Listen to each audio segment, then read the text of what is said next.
team that was in the Super Bowl is the Cincinnati Bengals, and this is what their offseason is looking like with their notable free agents to be, including one, Jesse Bates, the safety, who had I would say a breakout year. He had an incredible year for the Cincinnati Bengals. Dylan, what is the update on Jesse Bates' contract status in Cincinnati? So the Cincinnati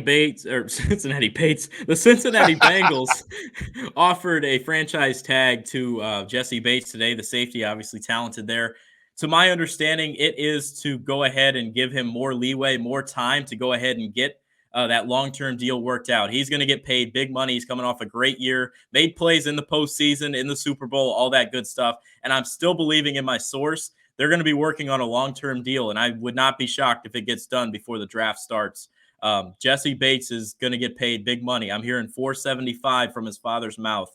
So that's what I've been hearing right now. How old is Jesse Bates? Does anyone know that? How old is Jesse Bates? 24. 20. So he's younger. He's younger than Tyrann Mathieu, correct? Oh, yes, definitely. So, Aaron, who would you? I mean, those two guys are most likely on the market. I mean, Jesse Bates might not end up being on the market, but those two guys are in need of deals. Who are you going out and paying? Are you paying the experience of Tyrann Mathieu, or are you going out and paying a Jesse Bates? Well, those are two different tax brackets there. I mean, Tyrann Mathieu is going to maybe get $10 million a year. Jesse Bates, we're talking, he's going to be upwards of probably close to 16.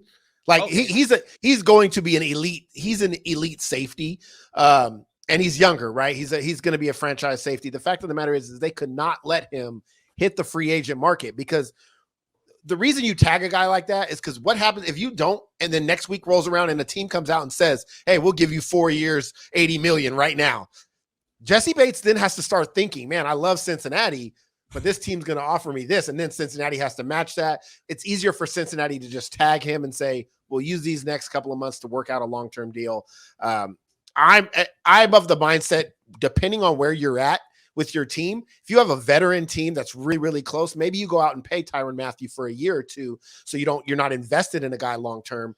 But if you have a young team like Cincinnati does with that type of defense, who kind of overachieved this year, let's be honest, they did with the names that they had. I think you go out and pay a guy like Jesse Bates and you get him locked in for a long-term deal.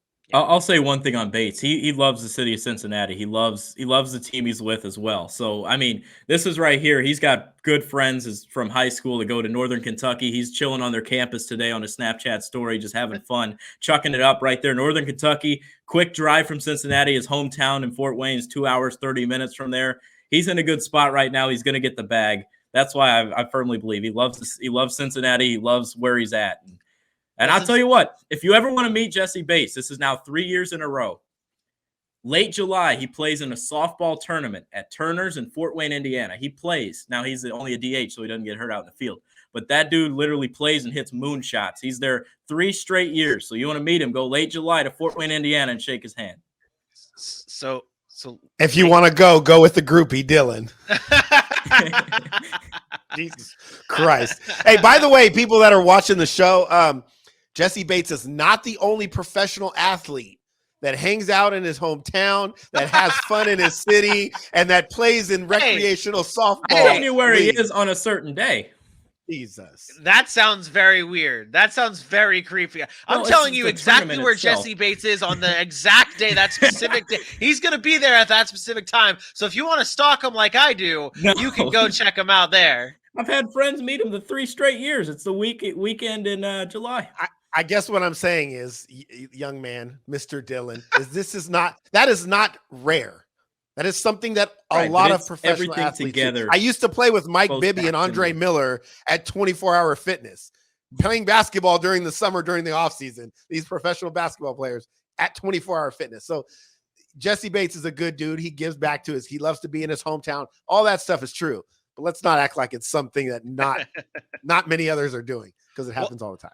Well, Dylan, let's continue the Cincinnati Bengals role for you. Who do the Bengals need to target this coming free agency?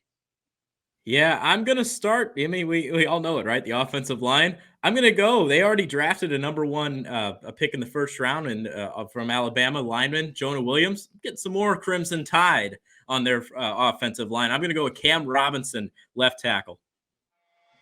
I mean, Cam Robinson, what more do you want out of a guy? I mean, he's a left tackle. He came off an ACL injury in 2018, bounced back nicely in 19. As you see right there, 1 sack allowed in 2021.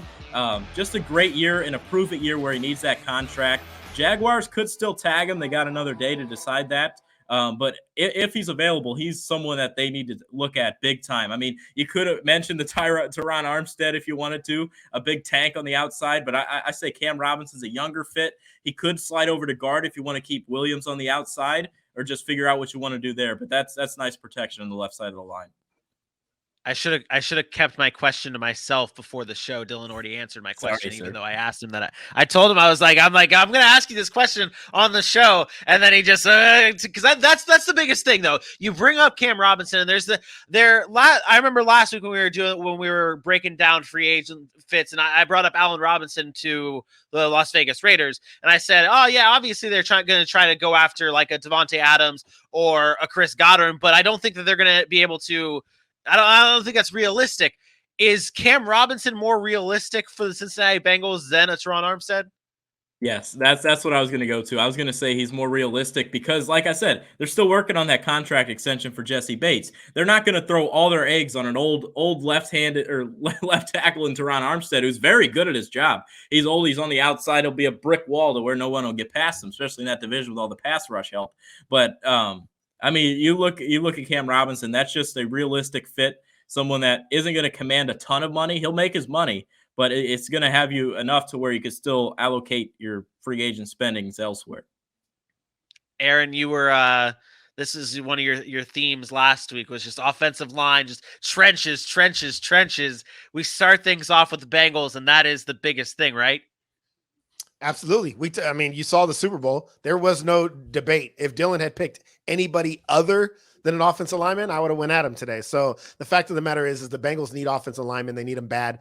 Going Cam Robinson still gives them the flexibility to add some other depth pieces on that line because they have a ton of cap space, and the NFL just raised the cap another $25 million for 2022. So I think the Bengals are going to spend this offseason a lot like Kansas City did last offseason, and you're going to see a revamped offensive line either through free agency, via trade, and in the draft. And they're going to try to protect Joe Burrow, add to that running game, and then add some key pieces on defense and try to get back to the Super Bowl. Every pick for the Cincinnati Bengals this coming draft will be an offensive lineman. You heard it here first. Book it. They're going to just go all 7 rounds and draft an offensive lineman. That's realistically what they need to do.